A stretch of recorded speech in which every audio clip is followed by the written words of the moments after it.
السلام علیکم every one, کیسے ہیں آپ سب؟ میں امید کرتی ہوں آپ سب ٹھیک ہوں گے، خیریت سے ہوں گے۔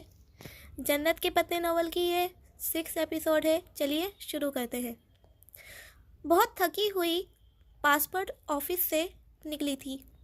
اسلام آباد سے پنڈی کا راستہ لمبا اور رش بھری سڑک پر تھکا دینے والا سفر کر کے وہ آج پاسپورٹ آفس سے اپنا پاسپورٹ اٹھانے آئی تھی، مگر یہاں علم ہوا کہ پاسپورٹ جو وہ جنوری کو ہی مل جائے گا اور ابھی جنوری میں اور ہفتہ باقی تھا۔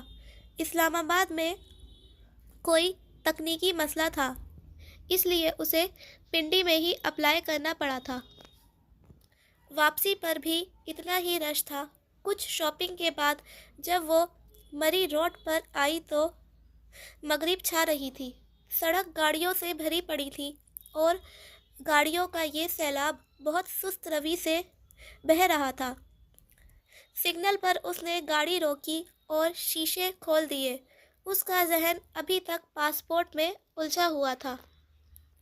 یکایک کوئی اس کی کھڑکی پر جھکا۔ سونیو، کیا سوچ رہے ہو؟ وہ بری طرح چونکی اور سر اٹھا کر دیکھا۔ وہ وہی تھا، ڈولی۔ ناگواری کی ایک لہر اس کے چہرے پر سمٹ آئی۔ اسے بھول گیا کہ کبھی ڈولی نے اس پر احسان کیا تھا۔ ہٹو سامنے سے، وہ جھڑک کر بولی۔ وہ کھلی کھڑکی میں اس طرح ہاتھ جما کر کھڑا تھا کہ وہ شیشہ اونچا نہیں کر سکتی تھی۔ لو باجی، میں تو سلام دعا کرنے آئی تھی اور آپ غصہ کر رہی ہیں۔ اس روز والے سخت تاثرات والی ڈولی کے چہرے پر نہیں تھے۔ اس کے چہرے پر کراہٹ، بڑی معصومیت تھی۔ ہٹو سامنے سے، ورنہ میں پولیس کو بلا لوں گی۔ ہائے باجی، ڈولی سے ایسے بات کرتی ہو؟ وہ آپ کی تعریف کر کے ڈولی نے میرا سر کھا لیا تھا۔ اس نے آواز پر سر گھما کر دیکھا تو فرنٹ سیٹ کی کھلی کھڑکی پر ایک اور خواجہ سرا کھڑا تھا۔ ڈولی کی سیاہ رنگت کی نسبت اس کا رنگ ذرا صاف تھا۔ وہ دونوں ہاتھ کھڑکی کی چوکھٹ میں دیے کھڑا تھا۔ یہ کون ہو تم؟ ہٹو میری گاڑی سے۔ اسے ٹھنڈے پسینے آنے لگے تھے۔ یہ جی میری بہن ہے پنکی۔ بڑا شوق تھا جی اسے آپ سے ملنے کا۔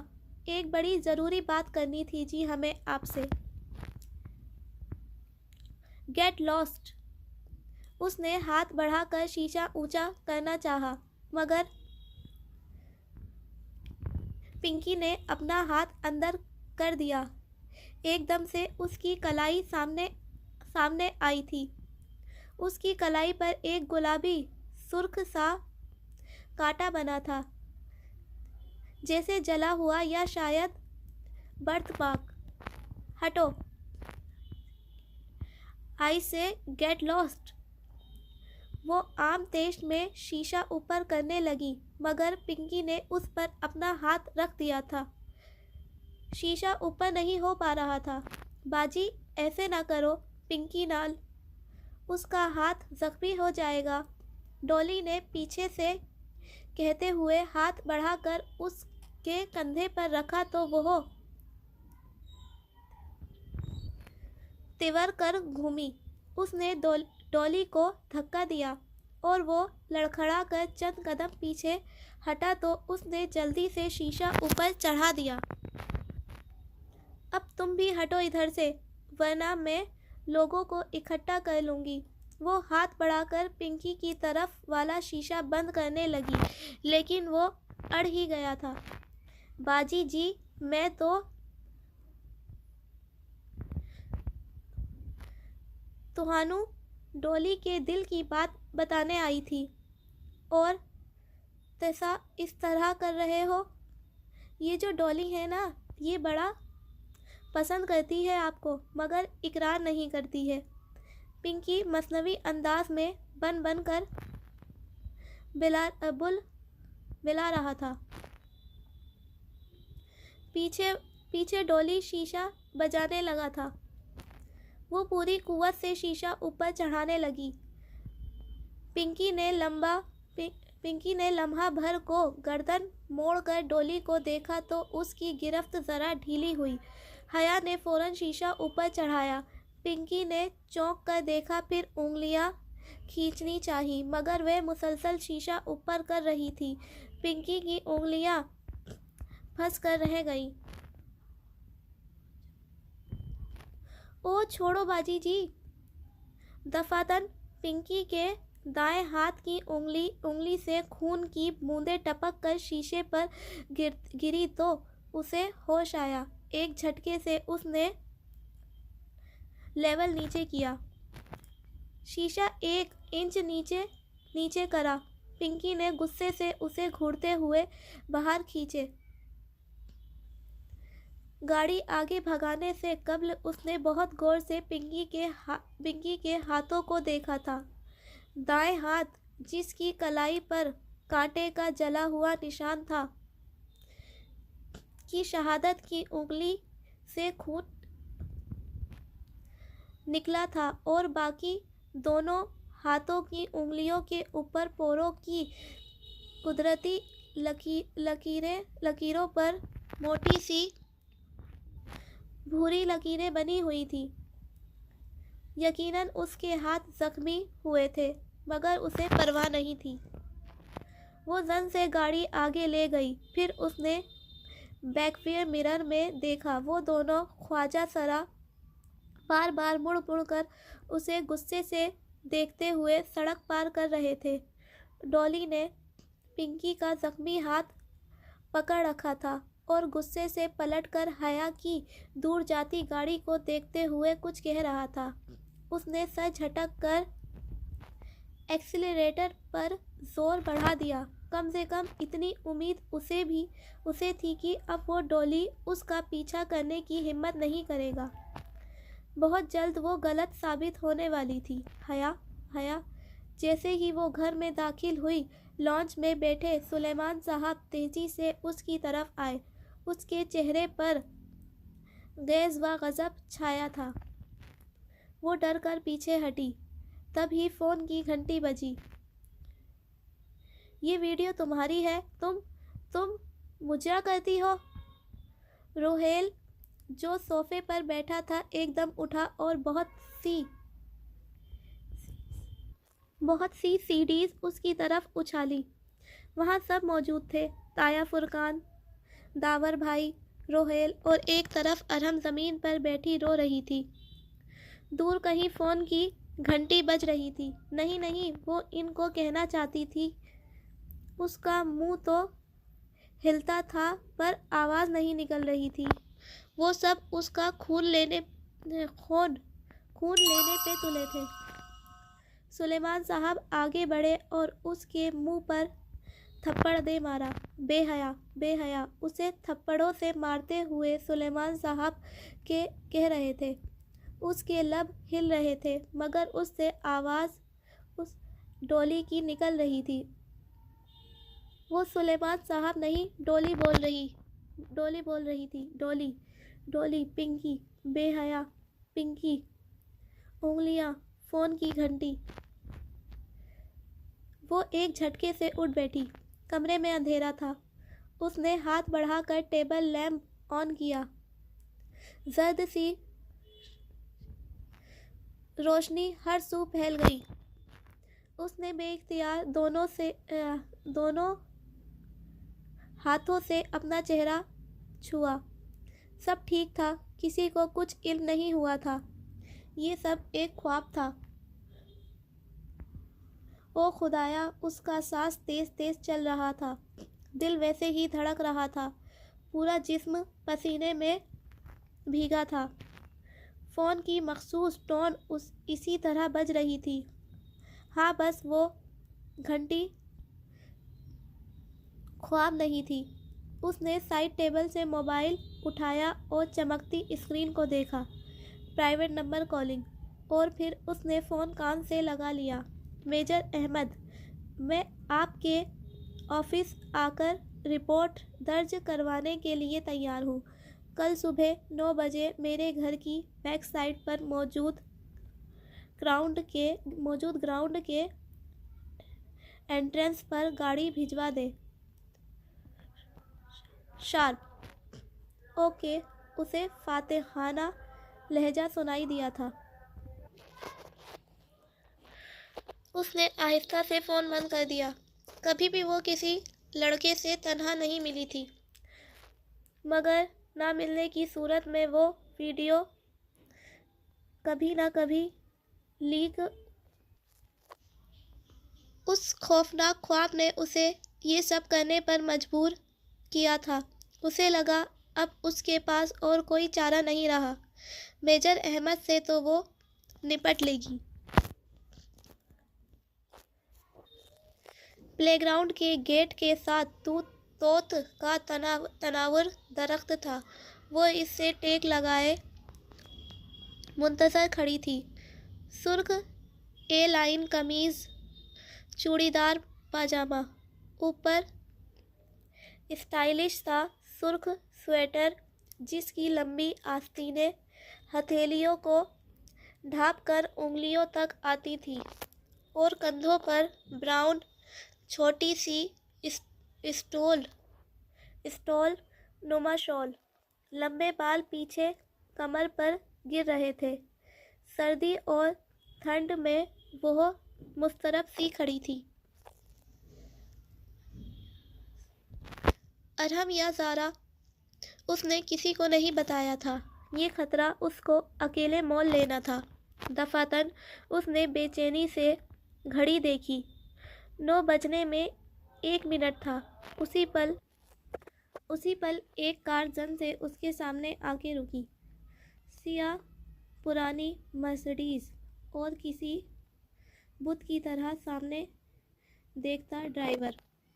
وہ خاموشی سے سر جھکائے آگے بڑھی اور پچھلا دروازہ کھول کر اندر بیٹھ گئی۔ اس کے دروازہ بند کرتے ہی ڈرائیور نے گاڑی آگے بھگا دی۔ دفعتاً 1 گھنٹے بعد وہ سیف ہاؤس تھا۔ سفید دیواروں والا خالی کمرہ، درمیان میں لکڑی کی کرسی اور میز جس پر اسے بٹھایا گیا۔ میز پر صرف ٹیلی فون رکھا تھا، باقی پورا کمرہ خالی تھا۔ وہ مضطرب سی گردن گھما کر ادھر ادھر دیکھنے لگی۔ 3 طرف سفید دیواریں تھیں۔ اس میں سے ایک دیوار میں وہ دروازہ تھا جہاں سے وہ آئی تھی، البتہ چوتھی سمت اس کے بامقابل دیوار شیشے کی بنی تھی۔ دراصل وہ شیشے کی اسکرین تھی جو زمین سے لے کر چھت تک تھی۔ اس نے غور سے اسکرین کو دیکھا۔ اس کا شیشہ دھندلایا کر دیا گیا تھا، جیسے مشین پھیر کر فروسٹڈ کیا جاتا ہے۔ ہر شے اتنی منہم اور دھندلی تھی کہ وہ بامشکل ایک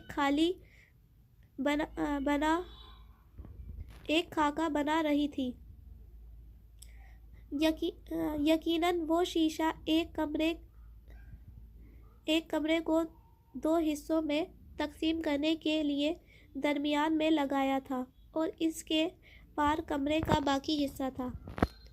شیشے کے اس پار کوئی بڑا پرتعیش سا آفس تھا، اور آفس ٹیبل کے پیچھے ریوالونگ چیئر پر کوئی بیٹھا تھا۔ اس کا رخ حیا کی جانب ہی تھا۔ اس کا چہرہ واضح نہ تھا۔ خاکی یونیفارم، سر پر کیپ، ٹیک لگا کر کرسی پر بیٹھا، میز پر رکھی کوئی چیز انگلیوں پر گھماتا ہوا۔